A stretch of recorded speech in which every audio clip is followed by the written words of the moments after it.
You may have seen a recent video we made which featured a Jeep Gladiator and a Chevrolet Colorado ZR2. That one was all about trucks. This one's all about Jeeps.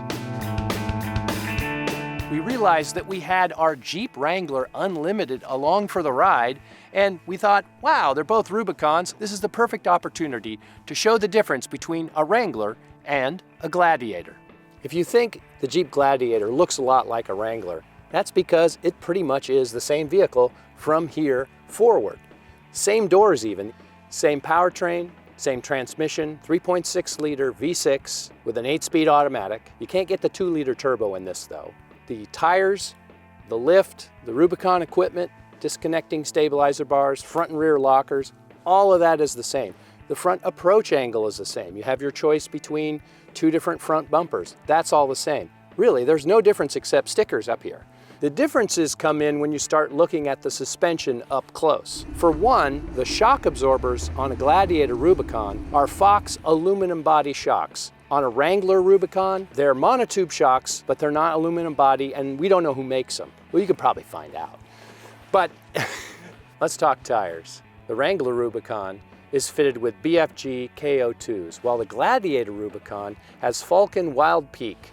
They come with all-terrains, but you can also get mud terrains. And also the wheels that they're mounted on are different. They're stronger because this vehicle can tow a lot more and haul more payload. The rear brakes have been made larger, so they have more stopping power. The maximum for a Gladiator is 1,600 pounds of payload and 7,650 pounds towing. Now that's for the Sport. For the Rubicon, those numbers are 1,160 pounds of payload and 7,000 pounds of towing. A Wrangler Rubicon, it can tow 3,500 pounds, half as much. Because this has a longer wheelbase, because they needed to put a truck bed back here, they have room to alter the rear suspension and change the way the rear shocks are mounted. On the Wrangler, they point to the rear. Here on the Gladiator, they point forward, which is a better way to go because you can put the load into the strongest part of the frame.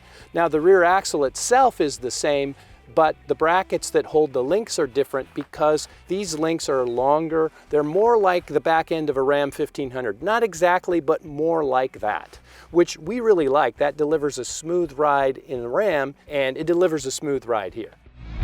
So what about the departure angle? Well, one, you need the 5-foot bed, but also there's got to be a place for the spare tire, which isn't on the rear bumper like it usually is. This is a 33-inch tire on a Rubicon, but they actually made enough room for a 35 spare tire to fit in the back. So that defined what the departure angle was going to be. The 4-door Wrangler's departure angle, it's 37 degrees. The Gladiator is 26, so that's quite a difference. We also put both of these vehicles on our ramp to measure the suspension articulation, and there we saw a difference.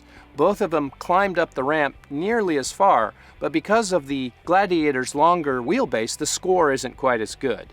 And of course, both of them have disconnecting front stabilizer bars, so we measured them twice. With the bar connected, the 4-door Wrangler was 523 points, the Gladiator 449. With it disconnected, the 4-door Wrangler Rubicon became 718 and the Gladiator 607. Not as good as a Wrangler 4-door, but still 607 is a nice healthy number to play with. Both the Wrangler Rubicon and the Gladiator Rubicon come with rock rails in the middle, but the Gladiator Rubicon also has a rock rail behind the rear fender, and that's really cool because that prevents damage if you drag the rear end through a low spot in the trail, which we've done a couple of times. But it's also strong enough that you can put a high lift jack underneath there and raise the vehicle up enough to change a tire. Because the Wrangler has such a short rear overhang, it really wasn't necessary to go to great lengths to hide the exhaust pipe. But here in the Gladiator, because of the truck bed, they tucked the muffler up really high. If you walk around this thing, you can't even really see it. And that's a good thing because if you can't see it, neither can the rocks.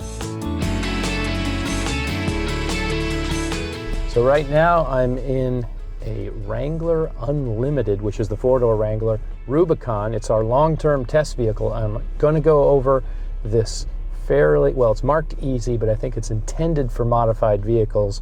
Let's see if a stock 4-door Wrangler Unlimited Rubicon can make it.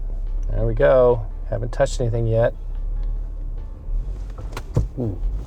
I'm at low range. Trying to use pick my way over these things, play operation and not touch anything. I have to trust that I'm pointed in the right direction because I can't see the course in front of me. I can just feel it. Ooh, I felt it there. I think I touched just a little bit.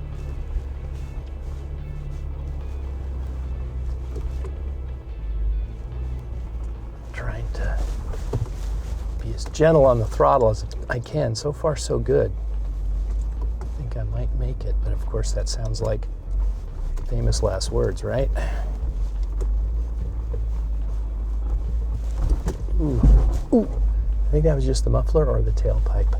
Very light touch.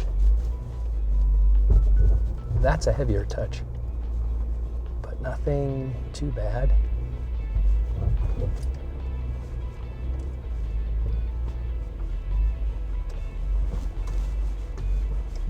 I think I just ran over a camera. I think it was intentional too.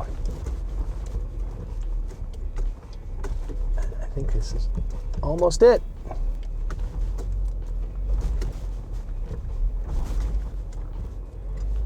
Done. A couple of light touches, nothing really serious, no damage I'm sure. Maybe a little paint left on one of the tubes, but that's about it. I can actually see pretty well over the hood of this vehicle. The fenders drop away and it's pretty easy to see. It's got a good crawl ratio, so I don't have to go very fast. Just don't know when it's gonna touch.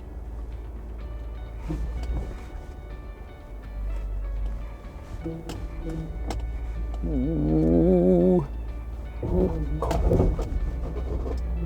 That felt important. It's still touching. Is that anything important sounding underneath there?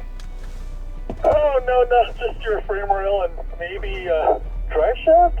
No, I'm just kidding. It's just a skid plate. Drive shaft?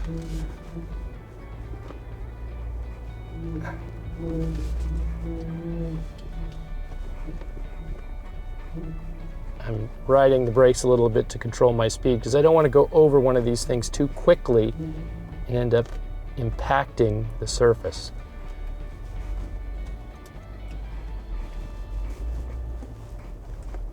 Oh, this is another tight spot. The center's pretty low. Oh. Okay. Oh, oh, oh, oh, oh, oh.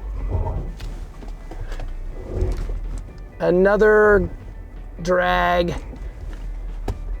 Yeah, you're just laying on that skid plate, but thank goodness it's there. Oh, it's just a skid plate. I feel much better. Yeah.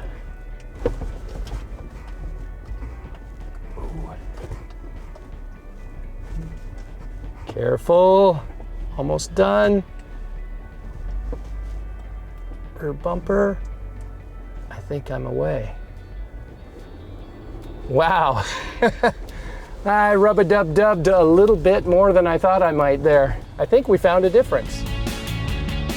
If you'll remember, when the Wrangler Unlimited came out, the four-door, certain Jeep people were up in arms because it was so long and it was a station wagon, and why would Jeep do that? But actually, it opened up the Wrangler line to a whole lot more families and other people that just needed four doors, and it's still really capable.